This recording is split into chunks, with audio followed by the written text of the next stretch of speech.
Dorian Yates explains why seated cable rows were a staple to his Mr. Olympia reign. I did this exercise throughout my entire career. The shadow reveals why seated cable rows were instrumental to his success on the Mr. Olympia stage.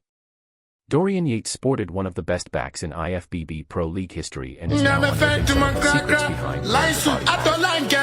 In a recent Instagram post published on September 3, 2024, he explained why the seated cable row machine served as a staple in his Mr. Olympia back routine. Yates left the path of destruction as a former six-time Mr. Olympia champion. His monstrous back definition and rugged physique set the standard for years of top men's open division. Nothing could prevent Yates from solidifying a once-defined legacy, not even Yates is the picture of health and longevity. While his training differs greatly from his prime, his perspective on exercise is highly unique in the bodybuilding community. He adopted a high-intensity approach inspired by the late Arthur Jones and Mike Mentzer, where he focused on an all-out set to failure rather than obsessing over a fixed number of reps.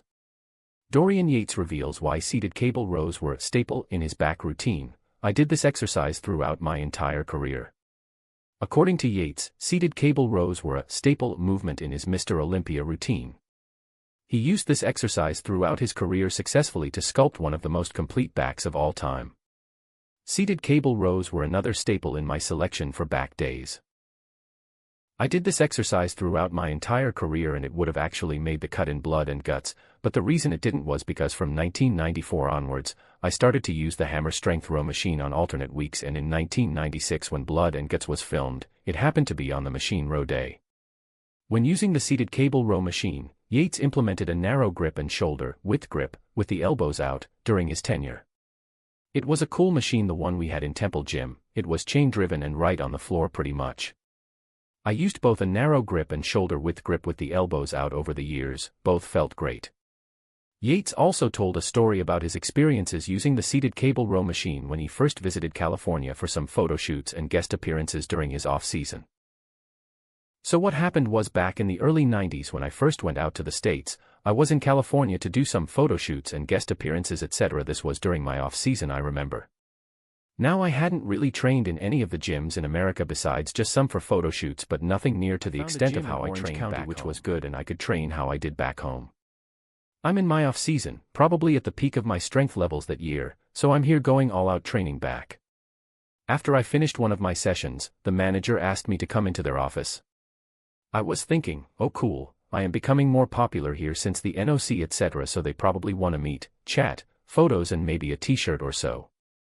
After a manager called him into the office at the gym, Yates thought it was due to his newfound fame, but it was actually because some of the weight pins were bent after he added two 20-kilogram plates to the row stack.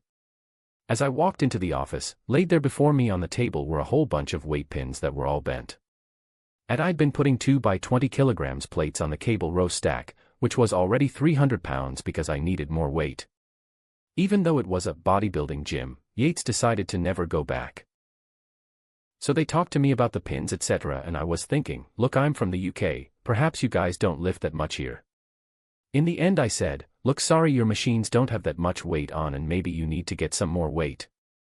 Well, I never went back there again. I explained it's a bodybuilding gym and I would have done the same at home if I needed to.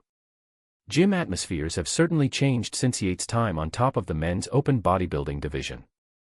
It's evident his Blood and Guts training routine had a profound influence on his physique, and he hasn't forgotten how useful the seated cable row machine was to his bodybuilding legacy.